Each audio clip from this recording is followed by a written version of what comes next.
Hey you guys, welcome back to our channel. We are doing a little bit of a different style today with a sit down to answer some of your questions that have been coming in since this has become our new home. Isn't it crazy? So we went from Southern California, an 1,100 square foot, 2-bedroom, 2-bath condo with our girls. We decided to change up our lifestyle dramatically, and our dream was to be full-time on the road, visiting you, visiting friends, and figuring out where we were gonna be. So today we're gonna talk about 8 different ways of what we needed to do in order to make our dream become a reality. And our dream is probably different than your dream, and that's but totally okay. But some of them might really want to RV and figure out, I want to do this, and so what are some of the steps to make this happen? Yeah, just jumping right in, here are 8 tips and tricks, I guess, that we did to prepare ourselves to become full-time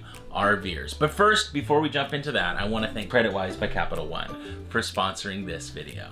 So first is that not everybody, surprisingly enough, wants to pick up their life and move into an RV. Shocker! And I think we are rare, but at the same time, I think there are so many people that are actually really passionate and want to live a little bit more minimally, or live in an RV, or explore, or maybe even just use an RV for a vacation.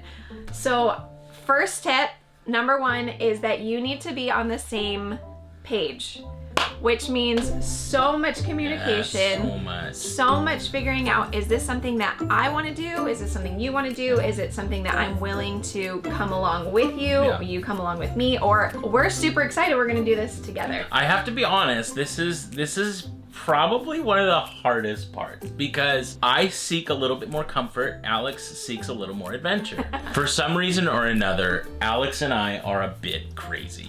And when you get a crazy and they get together, wild things happen. And we've definitely had a lot of wild things happen in our lives. Yeah.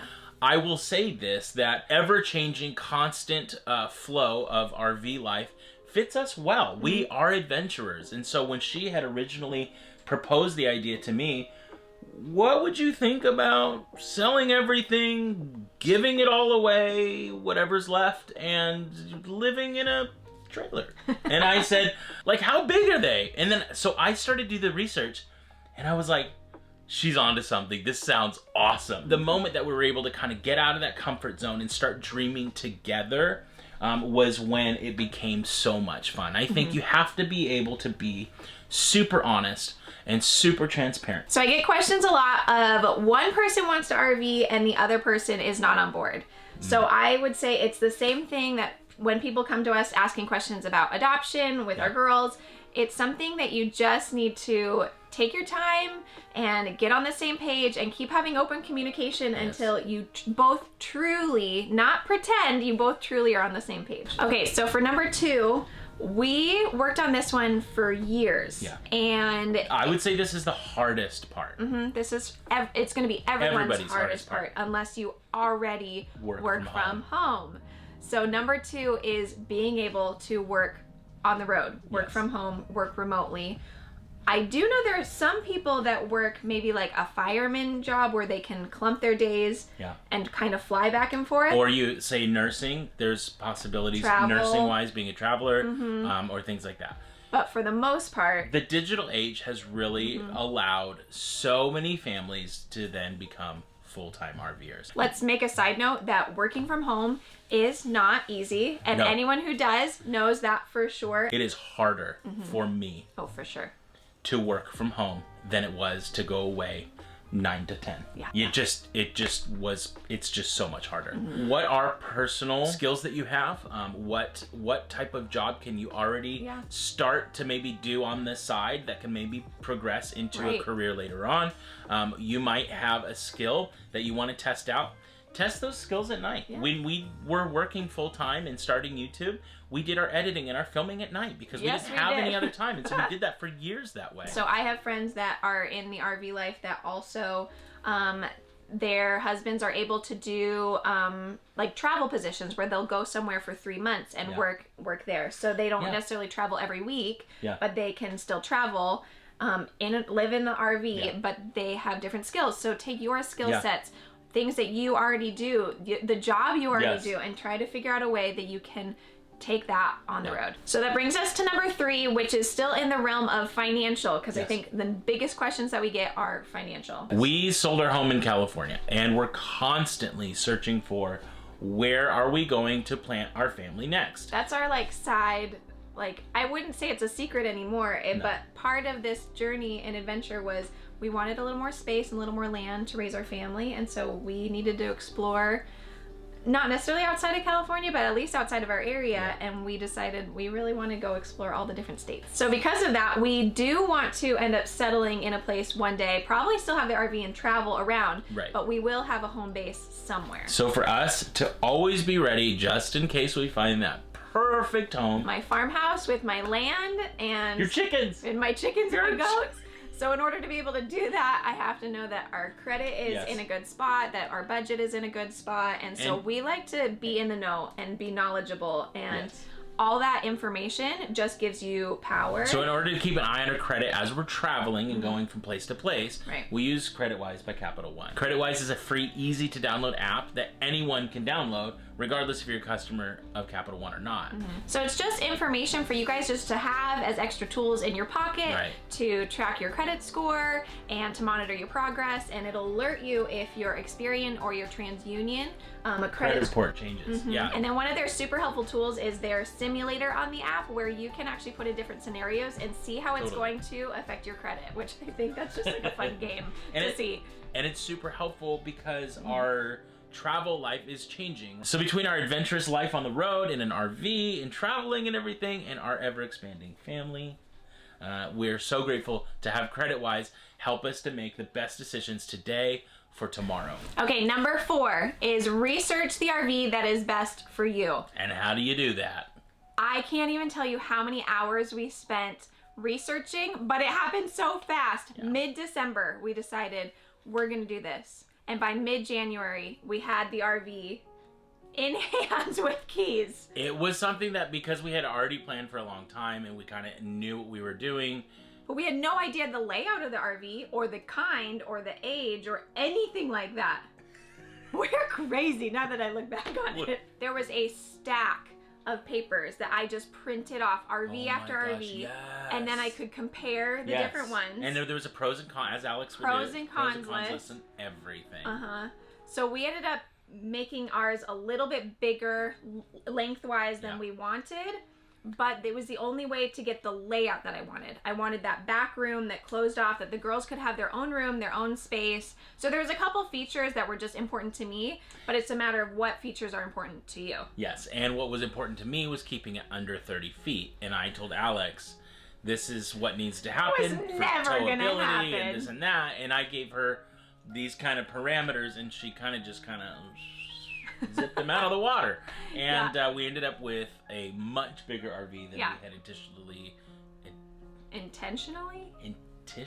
What word was that? Initially wanted? Initially. Yeah. That's a new word. So 35 feet or 30 feet would have been nice, even now. But the 29 to 32 feet, they did not have a back room. Right. It was like a little loft in the corner. Yeah, it feels like a home. So basically, one of the big things that I really wanted in an RV, we didn't get, which was an outdoor kitchen. Oh, that would have been so nice. I still wish we had that. But it was also based on price. Like, we could have had the same layout. With an astronomical price tag, we could have had that. So it's just a matter of what are your top priorities. We also saved a significant amount of money. Oh my gosh, yes. Because we bought used in the truck and both the trailer. Well, and you have to research your vehicle compared to your RV. Yes. Unless you have a Class A or a motorhome that it's the engine is part of it. Yes. But anything that's a tow behind, so the travel trailer versus the fifth wheel. And we were looking at travel trailers for a while. Because I kept saying, well, we want a big family. We want more kids, so we need to plan ahead. Yeah. And my dad is actually the one that said, why are you planning for more kids when you have the 2 kids now? Yeah. You can always exchange your RV in the future. And he was right, because I love the fifth wheel. I love the fifth wheel height, the ceilings. I love our layout. Yeah. Heavy duty. It turns great. turns great. With- You're so cute. No, driving You're so cute. driving a fifth wheel is way easier than driving Yes. a travel trailer, I think. 100%. But our research took a month. We didn't spend years researching. Right. You can also get very paralyzed by the perfect decision. And I am more of a perfectionist where I wanted the perfect rig. Yeah. And it's not the perfect rig, but it was as amazing and perfect for us for the situation we were in. We've made it our home, and you can do that too. You can make your home feel like home. Step 5, save up money for repairs. I can't even, like... If it can go wrong, if it's a Congelliere RV, it will go wrong. Everything goes wrong in our lives. Normal people are not going to have all these repairs. I promise. Yes. Like, our friends are like, I don't know why you guys have so many issues. Yeah. But it's okay because we have the personality and can handle it. Yes. We're fine. Yeah. But hopefully it's going to get better from We're here. super optimistic, and I feel like it will get better from It here. will.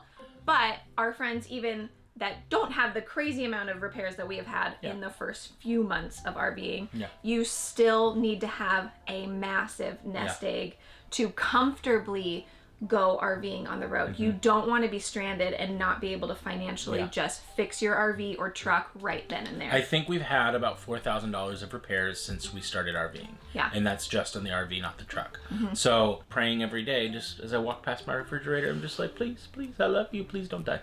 But I mean, you have things that go wrong. Yeah. Now, here's the deal. We were able to buy an RV that was really inexpensive versus a new one would be somewhere between 7 to 10 times what we paid. Right. You look at the $4,000 of repairs and you go, wow, you're still under $20,000 for buying your RV, and that's your home. And you could easily spend $80,000 to $100,000+ on a very nice rig, and that might not break down. But we have friends that have new ones that break down. So they do, legitimately. And the $4,000 that we have spent repairing it, that's still cheaper than what we should have bought this RV for. Oh my gosh, absolutely. We got this RV for a steal, in my opinion. Yeah. And like, the structure of this RV is absolutely wonderful, unless you hit a pothole in Pecos, Texas. when I look up other RVs that are this year, model, everything, just like similar ones, they are at least $5,000, $6,000, $7,000, $10,000 more listed online as used RVs. So I feel like just got a really good deal. Do your research.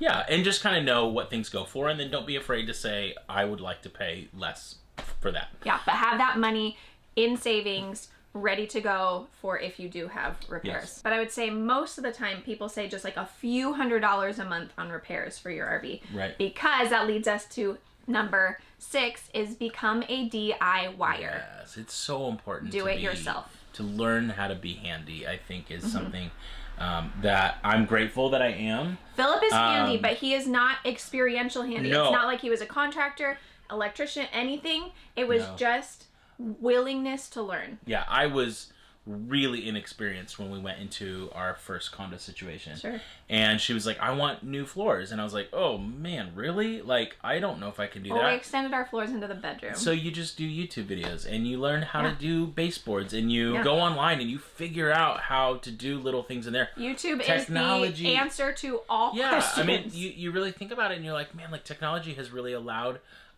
us to not have to be a professional to do things. If we were to show you the baseboards and the things, like right now, nice is good enough. Right now we have a stair nose on our RV that is literally behind the couch because it just works better that way because a rug goes over it. We're gonna fix it. We'll fix it. It's not about it looking perfect, and so don't be consumed with what has to look perfect, what has to be perfect, because it's not going to be perfect. Right. Be proud of yourself. And it's going to save you so much money to be the DIYer. Gosh, yes. So much money, and that is part of it because RV life can get expensive, and I think from here on out we shouldn't have as many repairs, and it should be much more affordable. There's got to be a break-even point. Yes, I think we're going to break even soon. Yeah, because we did a lot of the repairs ourselves. I am so much more comfortable and confident that if something is going to go wrong, I'm going to go, it's either this, or this, because I've already replaced that. Okay, number 7, learn to live tiny. And I'm not just talking about eating less. I'm talking about downsizing. Okay, I think this is my category. When we were in our condo, we started in a condo. It would have been so much harder if we were in a big, huge house and had to downsize into an RV. So whoever has done that, I am proud and impressed by you. So we didn't have a ton, but in 1,100 square feet, you can still fit a ton of stuff. Yeah, you have 1,100 square feet, you have an extra storage somewhere in the patio, and then you have a garage. The garage is full, exactly. So we downsized a lot over 6 months. While we weren't fixing up the RV, we were downsizing. Right. And I think the only category that I didn't downsize as much as I could have was my closet. Yeah. Because our RV has a lot of closet storage space. So it is time for me to downsize again, maybe, but I have plenty of room, and I love it. Winter is coming, and so we're gonna have to transition clothes a little bit differently. The other main area that is living tiny that is difficult is kitchen. Yeah. I think the biggest thing was getting one appliance that can do multiple jobs, making sure you only have the minimum amount of pots and pans that you need. We definitely will do some more tours and stuff over on my channel to show you how we live tiny, because I know that a lot of questions will probably come from that. Yeah. The girls' school supplies is just up in these 3 bins. Their toys are under their bed and in their room. Yeah. And kind of show how when you live in RV, you are exploring and adventuring outside. And so you don't need as many toys, and my kids are so much happier. What's amazing though about living tiny is that an RV has so much amazing storage that we can actually fit a lot in here. And as long as you learn how to organize and how to put things away and fold things and put them away in a certain order, you feel like you have so much room and room to spare. I don't even think we use everything that's on the RV. No, we could definitely get rid of a lot more. But we brought a lot, and I'm not sad that we're not trying to not have anything. Yeah. We just we have the space that we have, and we fill it up, and we live tiny, and we love it. And the bare necessities. And those if you have more bare necessities. You forget about your worries and your strife. You know what I mean? So it's been fun. I would say it's been fun to go, we don't need this anymore. Let's give this to someone. If you have more questions about living tiny, go ahead and leave a comment if you can, or reach out to us on social media, and we can answer some questions on other videos. Number 8, make a plan, but plan for an open adventure. It's really, really fun to be able to say, gosh, should we stay an extra couple days here? There's been times in our RV adventure where we arrived to a destination 3 weeks later than we originally had planned. Well, and I think that that's okay, and I think that that's fun, and I think when you get to a location and you discover, wow, there's so much more to be discovered here, to be able to take your time and enjoy the land and enjoy the people and enjoy the community. So all of the prep, all of the planning to get into the RV and go on an adventure is to be able to, yes, maybe have some kind of idea of what you want to do with your adventure, with your journey, with your 3 months or 6 months or a year or multiple years of living in an RV. But the whole point is for you to go on your adventure. Allow this to be life-changing memories for your family, that this is what you've been planning for, dreaming for, saving for, and now it's here, and now you can do it, and now we can look at ourselves and say, we're doing it. It's amazing. And if your dream isn't happening right now, just take a deep breath and just go, there's a lot going on in my life right now, and I'm not exactly where I want to be, but there's so much to be thankful for. And just be optimistic, and just look at the little things, and notice that if you have breath in your lungs and people around you, there's nothing better. You're on an adventure. You've been doing that. And you look back sometimes at life and you just realize, man, like, those stepping stones were painful. But I am who I am because of those. So these were just a few of our tips of how we got our dream to become a reality. But if you have questions about details or specifics, or want us to go into anything more, let us know, and we would love to share that with you, because I think this adventure is amazing, and I think everybody who wants to do it should be able to. Yes, we believe in you, and if you guys want to do something like this, or you guys are just here to watch, thank you. We appreciate you guys. Thank you so much to CreditWise by Capital One for sponsoring this video. We will see you guys in our next video. And like Alex said, if you guys have any questions, we will be here to correspond with you and to just encourage you along your journey. We love you guys, and go let your love multiply. Bye. Hey, darling. Ow. Ow. Ow.